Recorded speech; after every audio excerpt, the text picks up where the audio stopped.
विद्यार्थी मित्रांनो, welcome educational geographical channel मध्ये आपले सर्वांचे स्वागत आहे। मी तुमच्यासाठी आज सागरशास्त्र या पेपरचा जे पहिलं प्रकरण आहे, सागर विज्ञानाची स्वरूप व व्याप्ती याविषयी तुम्हाला माहिती सांगणार आहे। या सागर विज्ञानाच्या स्वरूप आणि व्याप्तीमध्ये इंट्रोडक्शन म्हणजे प्रस्तावना, व्याख्या, सागर विज्ञानाचे स्वरूप व व्याप्ती, सागर विज्ञानाच्या शाखा, सागर विज्ञानाचे महत्व, त्यामध्ये सागर विज्ञान व सागरी जीवसृष्टी, सागर विज्ञान व खनिज संपत्ती, सागर विज्ञान आणि शक्ती साधने, सागर विज्ञान व हवामान, सागर विज्ञान व वाहतूक आणि व्यापार यांचा आपण अभ्यास करणार आहोत।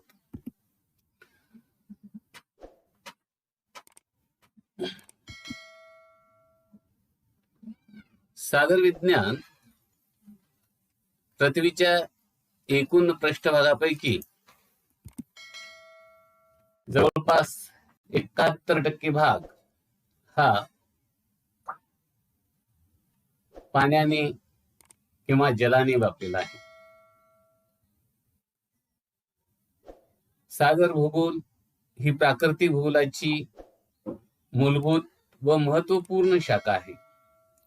या शाखेमध्ये पृथ्वी संदर्भात शिलावरण किंवा मृदावरण, वातावरण, जलावरण व जीवावरण या 4 आवरणाचा अभ्यास केला जातो।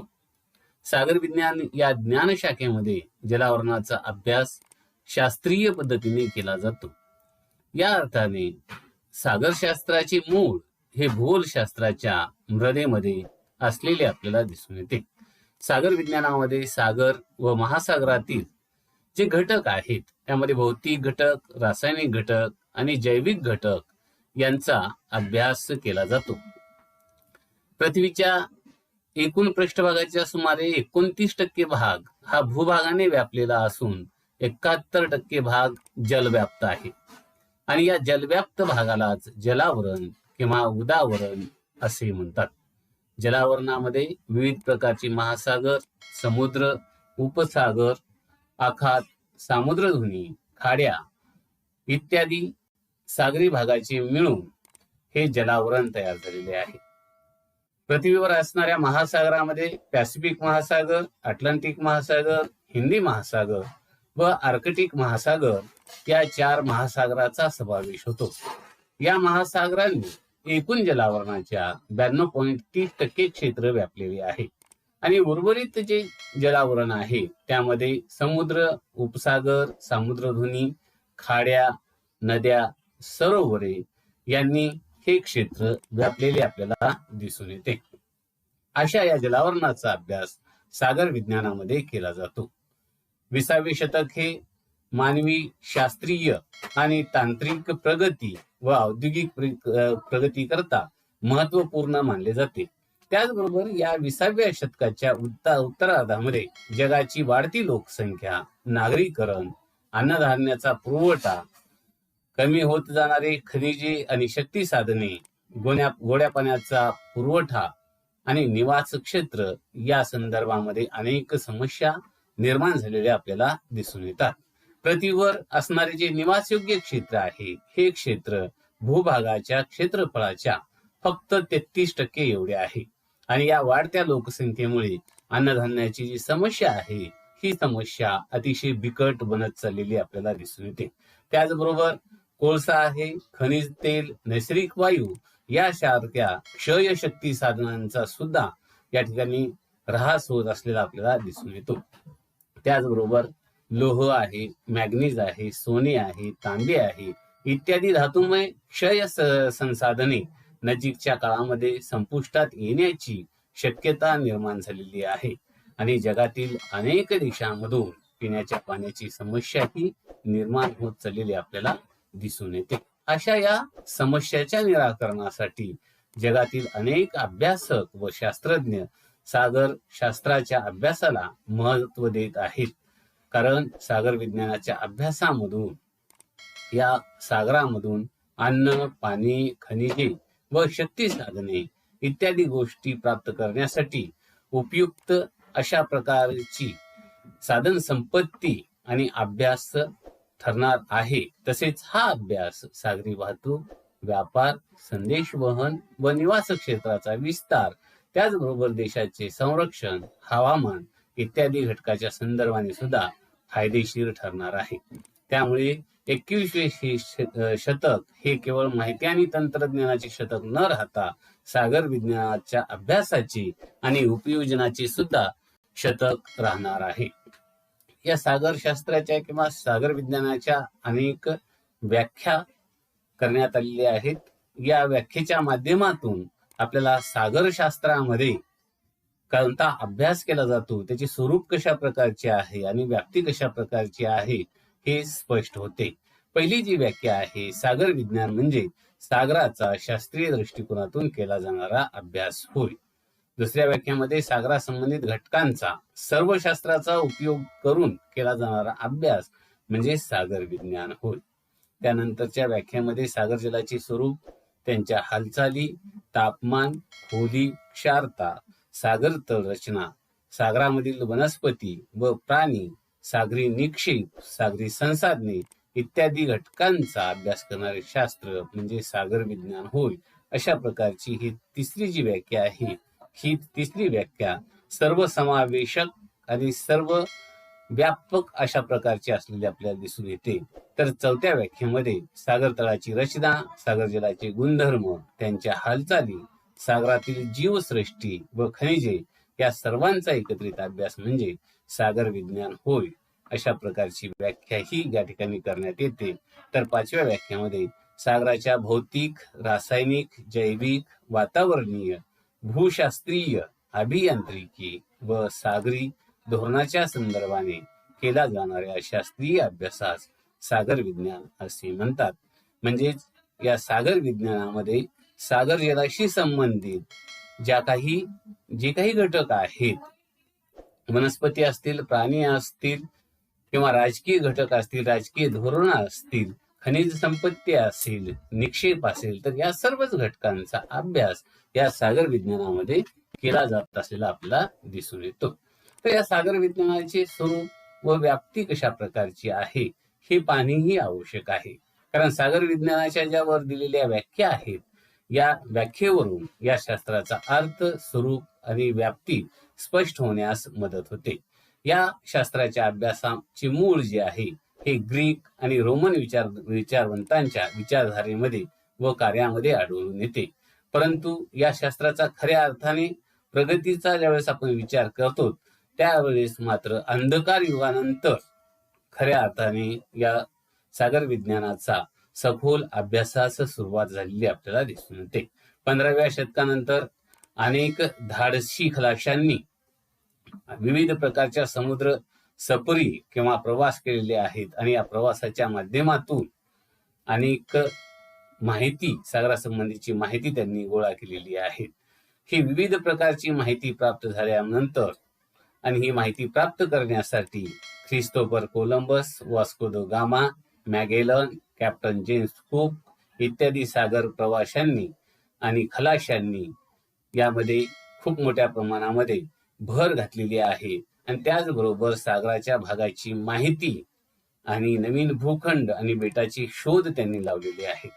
शास्त्रीय दृष्टिकोनातून अभ्यास करण्यासाठी चॅलेंजर संशोधन मोहीम इसवी सन 1872 ते 1876 या काळामध्ये सर C.W. थॉम्सन यांच्या नेतृत्वाखाली काढण्यात आली होती.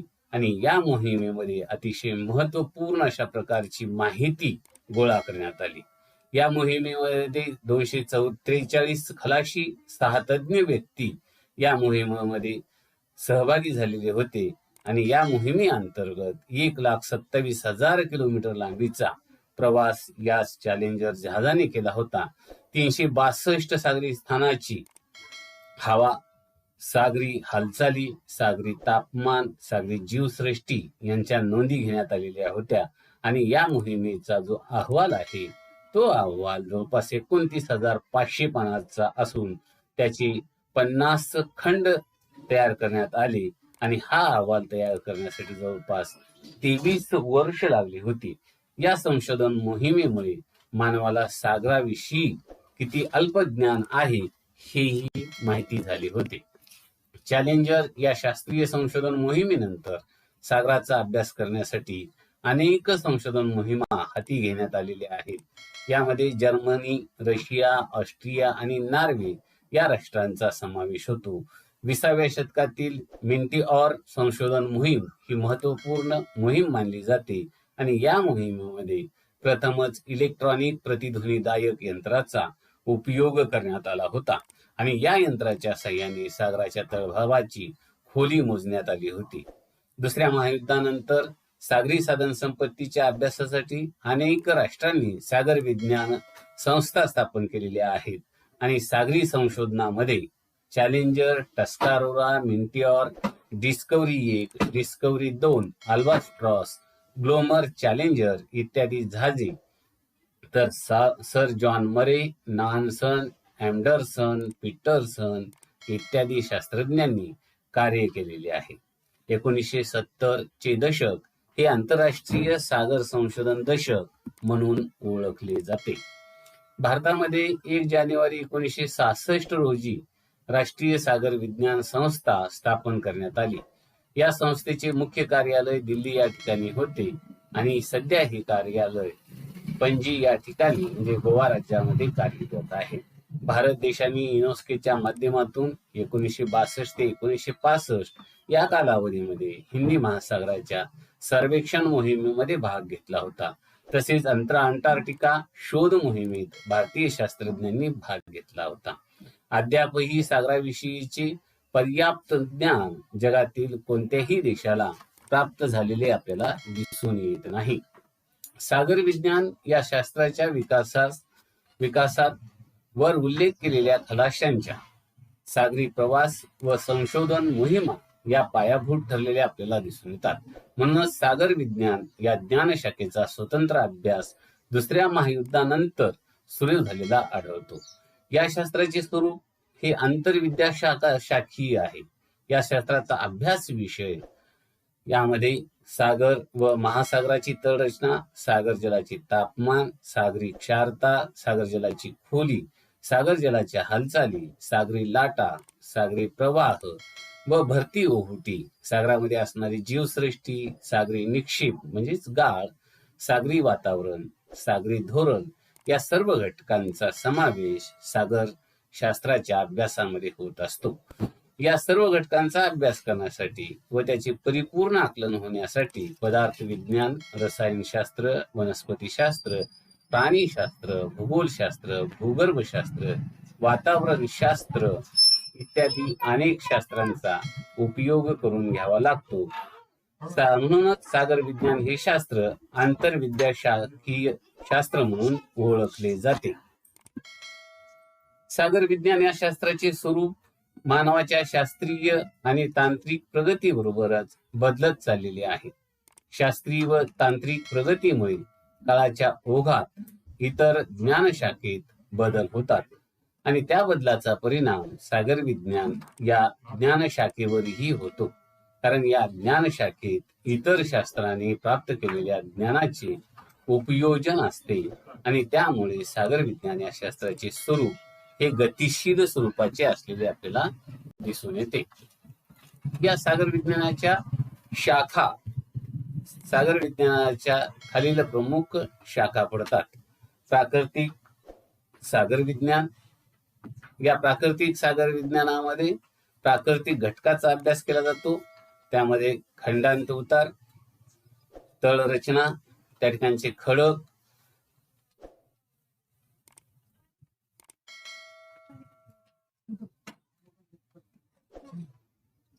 या घटकांचा अभ्यास प्राकृतिक सागर विज्ञानामध्ये केला जातो.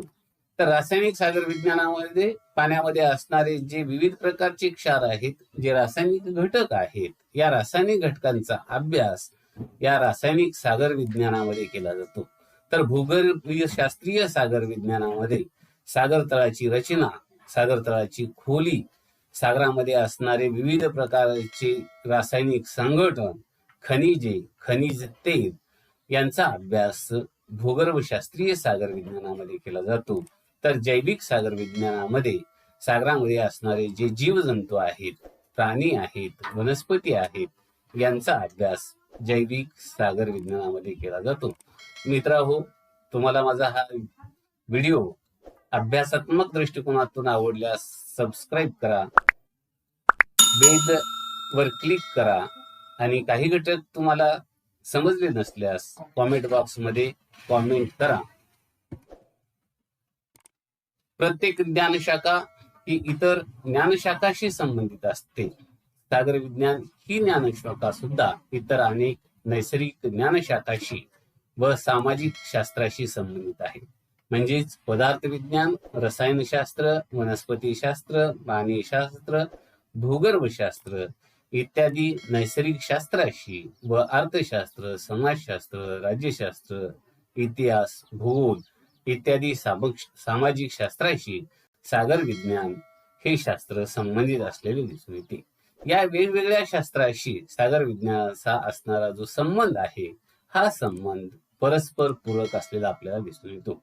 ही शास्त्रे परस्पर विरोधी नसतात.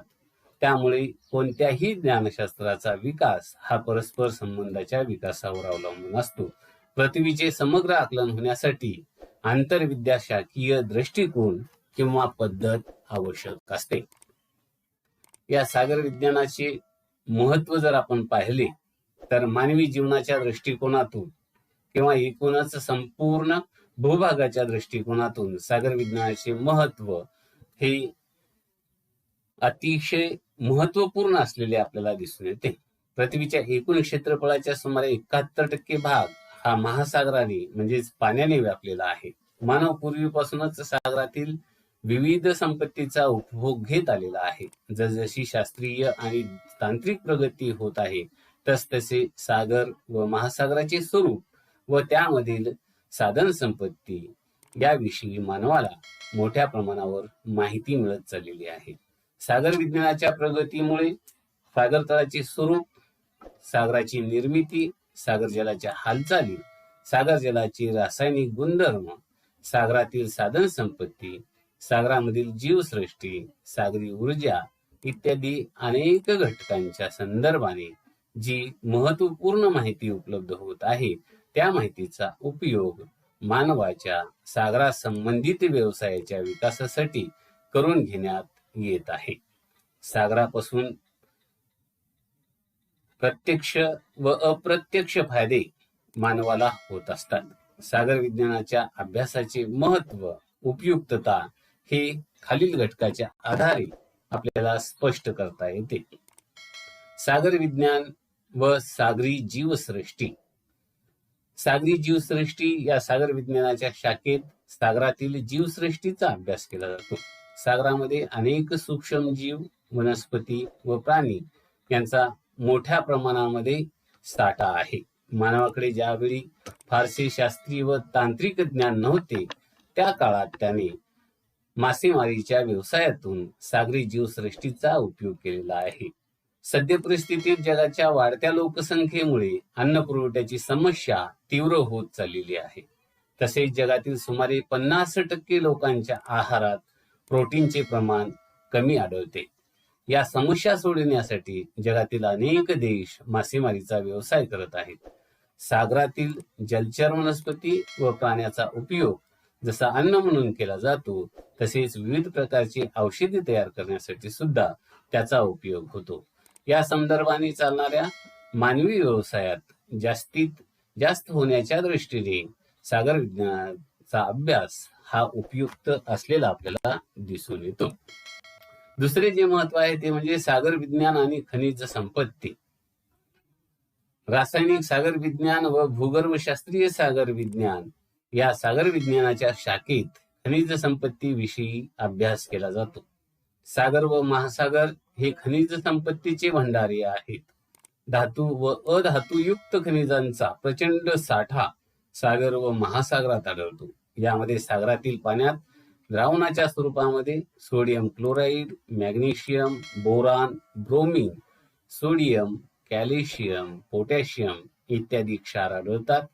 तसेच भूखंड मंच व खंडांत उतार यांच्या सागर तळाच्या भागामध्ये सिलिका, रेती, चुनखडी, फॉस्फोराईट, मॅग्नेटाईट, क्रोमाईट, मोझाईट, सोने, ग्लुकोनाईट यासारखी खनिजेही आढळून येतात.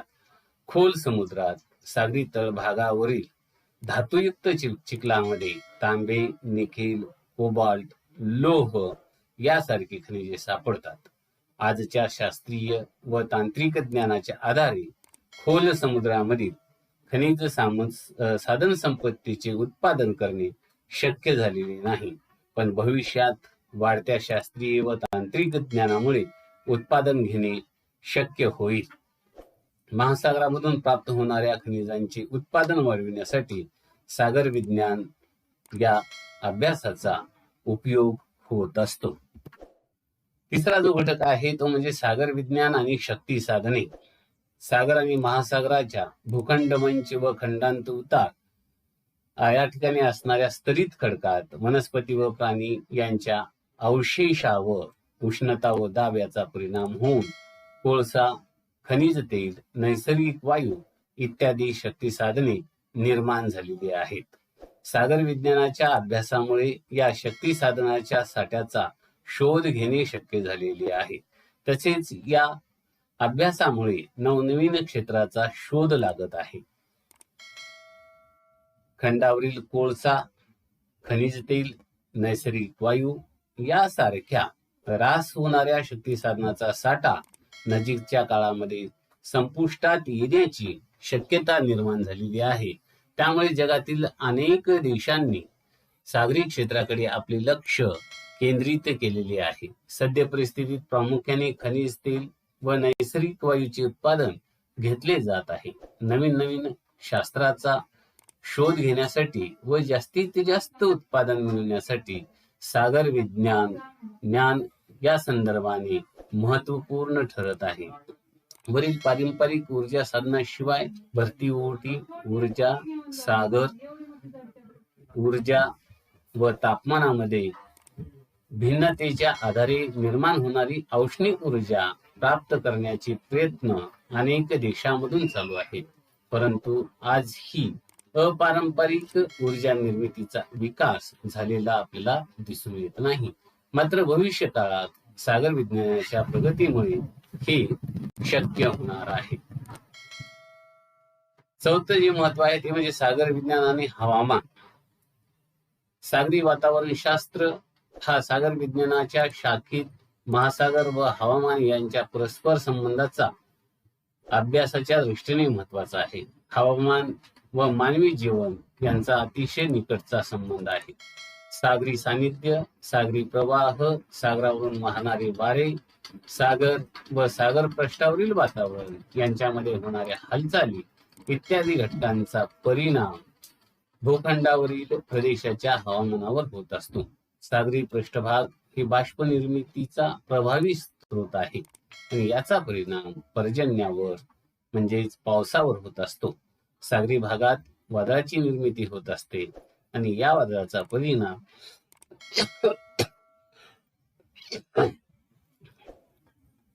किनारपट्टीच्या प्रदेशावर होत असतो. अशा सर्व हवामानविषयक घटकांचा अभ्यास सागरी वातावरण शास्त्रामध्ये अतिशय सखोलपणे केला जातो. सागर विज्ञान, वाहतूक आणि व्यापार. समुद्री वाहतूक ही जगामध्ये सर्वात स्वस्त प्रकारची वाहतूक म्हणून ओळखली जाते. सागर तळाचे स्वरूप, सागरी प्रवाह, सागरी वारे व त्याचा वेग आणि दिशा इत्यादीचा परिणाम सागरी मार्गावर होत असतो. या घटकाचा अभ्यास सागर विज्ञान शाखेत केला जातो. हा अभ्यास सागरी मार्ग निश्चित करण्यासाठी, सागरी वाहतुकीचा विकास करण्यासाठी उपयुक्त ठरतो. जगातील आंतरराष्ट्रीय व्यापार हा प्रामुख्याने सागरी मार्गाने चालतो. त्यामुळे या व्यापाराचा विकास व सागरी मार्गाच्या विकासावर अवलंबून असलेला आपल्याला दिसून येतो. अन्न, खनिजे व ऊर्जा इत्यादी गरजांच्या पूर्ततेसाठी सागर विज्ञानाच्या अभ्यासास 21व्या शतकात महत्वपूर्ण स्थान निर्माण झालेले आपल्याला दिसून येते. मित्रहो, तुम्हाला हा अभ्यासपूर्ण व्हिडिओ आवडल्यास लाईक करा, सबस्क्राईब करा आणि बेल आयकॉनवर क्लिक करा. थँक्यू.